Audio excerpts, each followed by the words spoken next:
900 AD. They processed to Stirling and on to Scone 5 months after Domnall mac Ætildilpin was taken to Iona and buried, Constantine overseeing the resting place of his cousin and closest kin.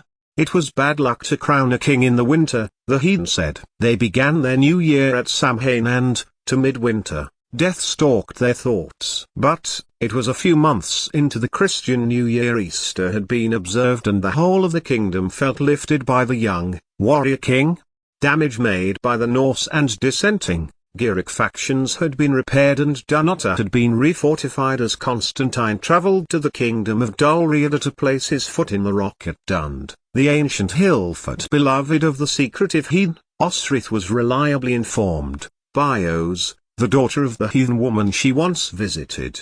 The royal household were to meet the progressing royals as they crossed the Trossachs mountains and into the lower land, crossing from Dalriada to Pitland. It meant Osrith too, young Era, one of Osrith's once pupils in Doia's Comsil monastery, though Mary stuck up her nose and sniffed at the idea.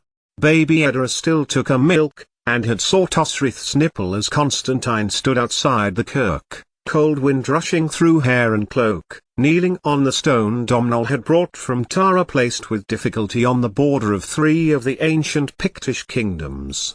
Domnall had chosen well, Osrith thought, as the 6-month little girl changed sides, a red sandstone cuboid, hewn from a cliff face in Tara, at the wedding of Malmuir and Flansinna, the physical land of the Gael's origin transplanted into their new kingdom. Domnall mac Ætildilpin was the king of all Alba, and the symbolism was not lost on the lords of Pitland. The Gaelish princes had brought their land with them. Osrith had not been at Domnall's coronation, but she could imagine it was not too dissimilar to the ceremony before her. As the abbots of Culdees and Iona brought their words of praise to the king, the lords of Pitland knelt about the stone, swearing fealty as their fingers rubbed at the stone, soft grains coming away and blessing their fingers, the new king's successor at his right. For Constantine, this was Ildup. The little boy, 10 years old, stood proudly next to his father, baby Selark, his brother, in his mother Era's arms young Malcolm, Domnall's son, holding his mother, Mary's hand. And, as the circlet of gold was placed on Constantine's head, Osrith closed her eyes, echoing the prayers of the monks, who proclaimed him in their writings as King of Alba. Let him be a good king, she prayed. Let him be just to the people of both Pitland and Dalriada. Let him be just for the whole of Alba, as Alfred was for Wessex. Even if that did mean devious, slippery trickery to gain the land he wanted. Let the chronicle write of his glory. 88,888,888. It had taken Osrith some months to settle into a routine. Unlike when was king, her daily life was punctuated with reminders of the lord she was never, formally, able to swear to. Domnall's death had been a violent one and fear of reprisals was ever present, reprisals of the followers of Giric. Despite so many who had been dispatched as Domnall fought for the throne of his ancestor, Saenid mac Ætildilpin, and had won. So, her promise to Constantine that she would spy for him had not been translated into anything tangible. Have you considered, Constantine asked one night, as he sat in the ebony-panelled throne room of Dunnottar's fortress, Saenid, head of my father's guard, has never married. Osrith, sitting by the fire, looking into the flames as the cool of the late summer reminded all that salad days were passing, turned. This routine of retiring late at night to talk to one another had grown from Constantine's return to Dunnottar. He had not slept that night, and Osrith, who had been feeding Edra, had found him striding towards the throne room. He invited her in, and she had sat. Tonight, Edra was sleeping, coming only to Osrith when she wouldn't settle with her nurse. He has waited for you, I believe, Osrith, even when there was no hope of you ever returning. Osrith considered Saenid, her heart filling with affection. He had evaded death on the battlefield, when had fought Eochaid and Giric's combined forces, all those years ago, rescuing half a dozen men. He had coordinated policy with Owain, Eochaid's successor. King Eochaid, of the Strathclyde Cymric, had fallen asleep, too, just as Findlaich had. Saenid had risked his position in the palace, even his life, to let her go, once. I had not discounted Senid, Osrith said, the man who had taught her Bretonic Cymric when she was 12 and had just arrived at Dunnottar, a thin, disagreeable child. It had helped her speak to the heathen at Dunnottar village, get what she needed which could never be obtained from a Christian healer, Oz's mother, the wise, white-haired, kindly woman. He did not deserve what she was, Osrith knew, and what she was going to become. And yet, was that the true reason? Even now, as night flirted with morning, the time all truths were born, Osrith could not bring herself to admit to herself the soul-wrenching primal desire that she felt when Finan the Agile would kiss her, would hold her, would love her. Finan M.A. she called him between themselves. She had chosen many men to enter her body, but only Finan the Mighty into her heart. If I marry, I cannot spy, Osrith reasoned as her heart quickened, looking back into the curling flames. Baby Edra would be left homeless. No, Constantine replied. I like the child. She is not like any of my children, not Domhnall's son. She looks round when people come into the room, her eyes are bright. I nearly did not come, Osrith said, softly. The water. She turned to Constantine. He knew well enough. He had been there when it had happened. Edward Rex will soon be crowned king, Constantine continued. The monks shared this news with me just this morning. Monks were gossips, Osrith knew that, writing to one another with news of their kingdoms. Here, Osrith got up from her place by the fire, and crossed to the king. Into his hand, she placed 2 coins. King Alfred, Osrith nodded. He had these made as the last king of Mercia fled his kingdom, and subsumed it. Constantine finished, the dual-headed silver coins showing Alfred and Coenwulf as equal rulers of Mercia rested in his hand. And, when Ethelfled married Ethelstan, he accepted Elfred as overlord of Mercia, and Elfred Rex Anglorum. She looked at the candlelight playing on the surface. He is just doing just what Flann has done, Constantine concluded, closing his hands over the coins. Except, Flann did not have the depth of trouble with the Norse as he did, nor us, nor the Danes. Can't you see? Edward is becoming expansionist. Constantine shuffled in his seat. He has more support than Flann. I am Flann Sin. I will do something to stop the Norse. His idea is settlement and assimilation is a good one. Besides, his son has risen up too many times. Flann is too powerful, and too many people lost their goodwill under the parley. Constantine, Osrith said, slowly, trying not to sound belittling. The Irians spend their time equally assimilating the foreign Norse or fighting them. It would take a leader of the first Irish peoples, not a Gaelish overlord, one from Connacht or Limerick, to declare the Norse are foreign invaders and end the claim they have rights in Irian. It is good that the Norse fight one another themselves. It was the truth, and Osrith knew that Constantine would not like it. Predictably, he rose from his throne and bore down on Osrith. But the gesture had no heat in it. It had malice though, and he caught her by her deformed left hand and swung her to her feet, though it was not so easy as it once had been for him. He closed down on her, breath of stale ale and chicken flesh. No, Osrith said,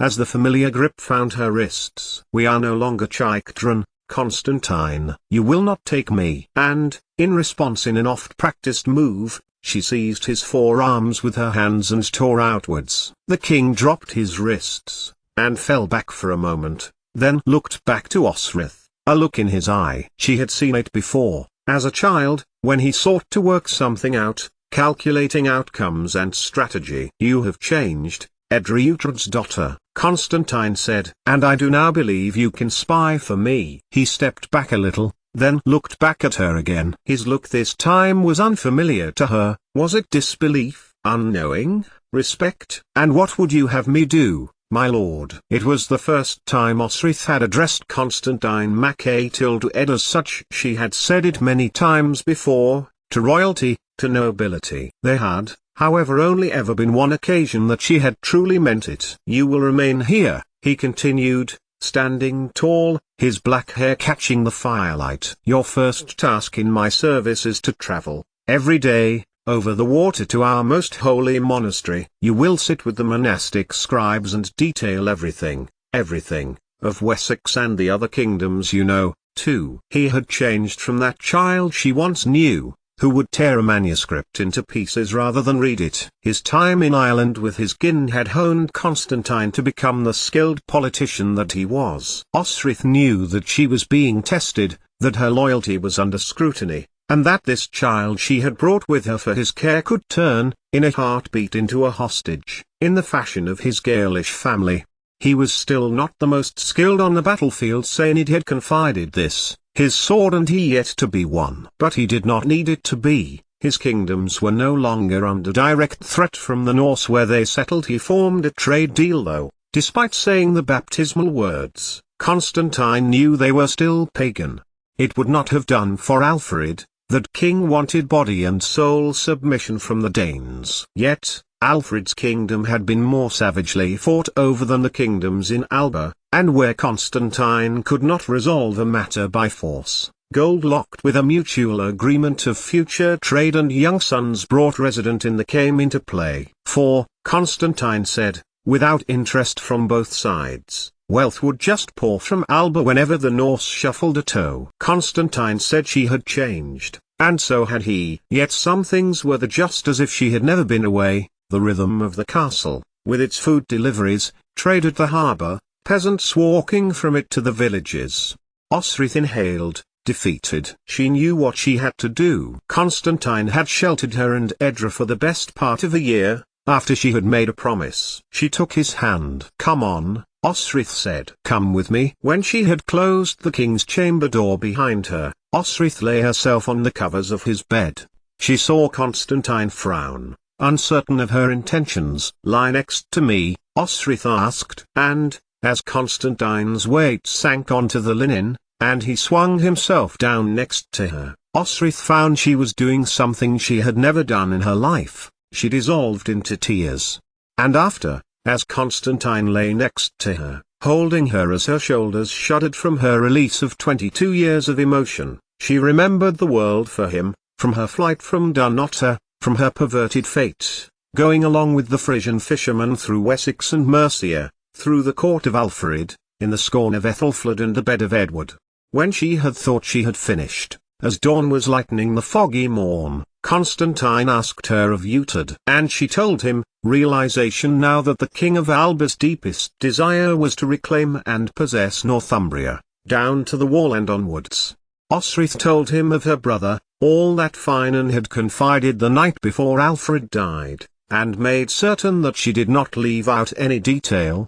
And, of course, her second brother, son of her mother and Elfric who, her uncle had proclaimed, was Bibbenberg's heir. For the only thing that made sense to Osric was to keep Edra safe, and to do that, she must spy for Constantine. 88,888,888. Why did you bring the child? It had been 3 days since the battle at Stratian, 3 days since the Norse, repelled by a coordinated attack by Flancina and the UA-negation-NA-Sicil allies, had been forced to leave Irion, had mounted an attack, first at Eochaid's capital in the green hollow of Cathars, then, pushing east, ravaged villages in Strathclyde and in Pitland.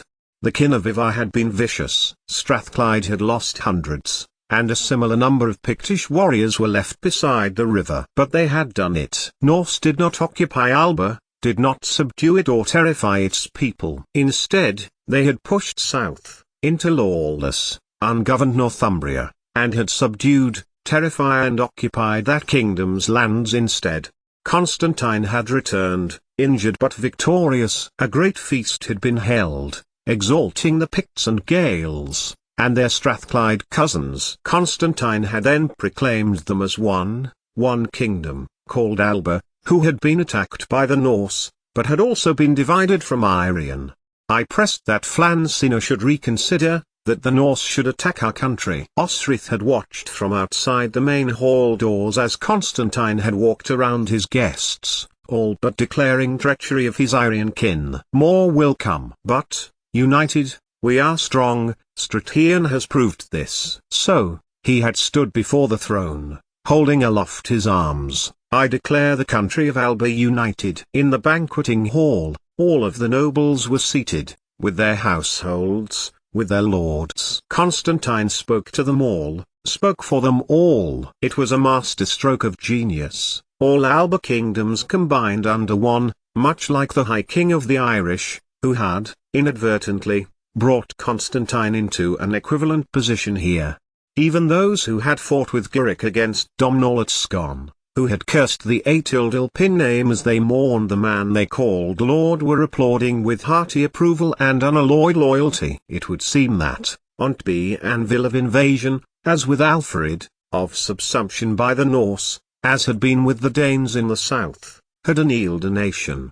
A huge cheer had arisen, and the king had continued, "How we are in the defence of our realm, so we will be in faith." Bishop Sellark works with me in this, for all the people of Alba. The applause, remembered now in Osrith's mind, died away as Constantine's question filled the room. "Because I can have none of my own. And, out of choice, the choice of seeing a child live when so many have died." Osrith put her hand to her stomach. That first time, in the Scrublandadoya, where her body had expelled the first child, many more followed. She had used the root too many times, hadn't Beatha, the heathen healer, told her as much? It was not often that the king asked for her company. In truth, after she had arrived, on that cold, rainy October night nearly 3 years before, he had sought out her company often. But, with her consistent rejection of his bodily advances, Era had replaced her in Constantine's affection. As was right, Osrith did not know quite had brought him to bring Edra to his room that night, but her sleeping form seemed to bring him a sense of peace, the same peace Osrith had once brought him as a frightened,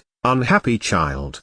"I am sorry for your losses," Constantine said, and leaned across the child, taking Osrith's hand. Osrith closed her eyes, the weight of her own lack of concern for these losses pressing down on her as the king sought her breast. It was strange sort of comfort he gained from this, Osrith knew, but still, she shook him off. He sought her hand again. "When is it you wish me to leave?"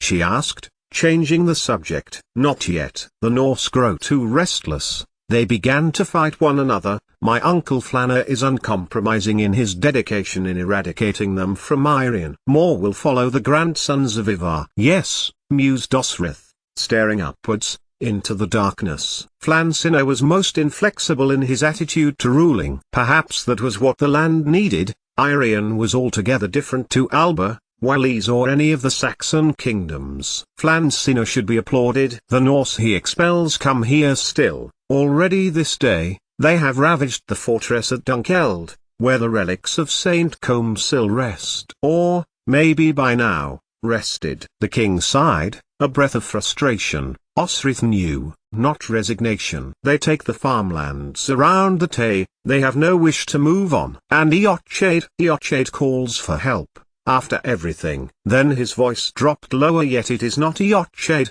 it is Owain. Ragnall has invaded his lands since we expelled them, since Ethelfled has given them the Wirral, Osrith said, blandly, fighting away her instinct towards that abhorrent girl. Ethelred has an unknown illness, she is in command. You have done well, Osrith Lackland, and you have not even left Alba yet. Constantine moved his hand and began to stroke Edra's hair. I have more campaigning to do. You will be required to leave should I need information.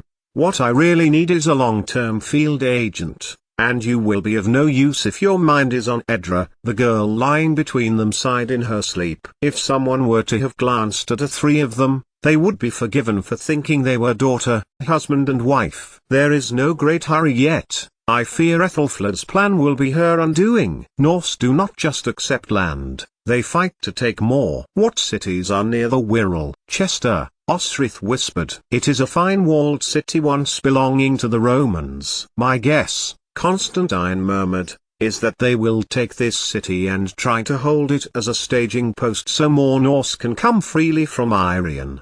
And you wish I should leave then? There was a softness in her now, Osrith thought bitterly. She would never have returned here willingly. Her uncle was still alive, even now, and even now Constantine could propose a trade deal with her for more land. Whatever use she still might be, little, she hoped. But the little girl, hair the same color as her mother's, bright orange gold, like a bright flame, bright blue eyes, those of her father, because eyes, had chosen for her. Osrith pictured little Edra's face, soft, like all young children, but was her mother's, angular, strong, like a fox, waiting and watching. Yet, her first words had not Danish, nor yet Saxon, but Gaelish, like Constantine. Indeed, Osrith could hear her intimation, calling her Mater and Constantine at her, as he had always insisted she should. Edra would put a thumb to her mouth, saying, Bain and Aran, just as a Gael would. Allah, the heathen in Winchester who had saved her life when Thyra was dying, had warned she had a strong connection to her mother, but Osrith could not speak Danish, nor yet entreat that she should teach her to be a pagan. But, of course, Thyra had been baptized and was an active part next to Boka. There was a part of her that meant that leaving her gods and turning to God, closed the door on the horror she had suffered under Sven and Kjartan's heads at Dunham.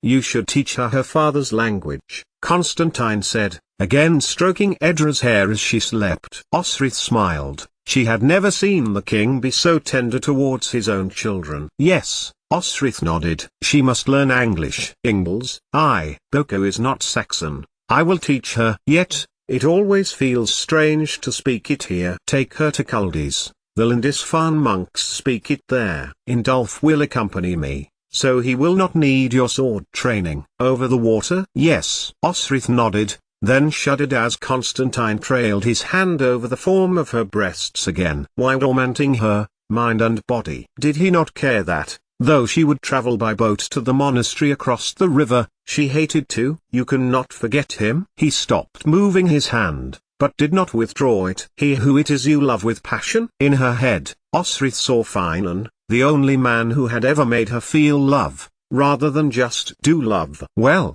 the second. But, Sainid, too, invaded her thoughts. But, to Osrith, the head of the palace guard felt more like a father to her than the lover she knew he wanted to be to her.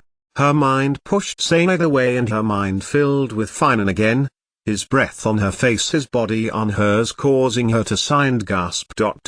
His hands holding her body, making her feel protected and safe. She could feel like she might have been if she could have been Edra again. Edra of Bibbenberg, with her man, Finan the Agile. No one else had ever made her feel like he had. He could hold her even for a second, and it was just him and her, just the two of them in the whole world. He's probably dead, Osrith said, dismissively. This happens when you associate with my brother. Then, that is settled, Constantine murmured, still touching Osrith's body, his hand moving between the folds of her tunic and onto her bare skin. I am leaving in the morning, to Scone, to plan our defenses against the Norse, and to begin the church reform needed for Alba. You will stay here, you will educate Edra. He withdrew his arm and began to sit up. I will. Then, another face invaded her mind. Domhnall would not have concerned himself with matters of the church. Relics and ritual meant nothing to him. At that moment, Constantine felt more of a king to his people,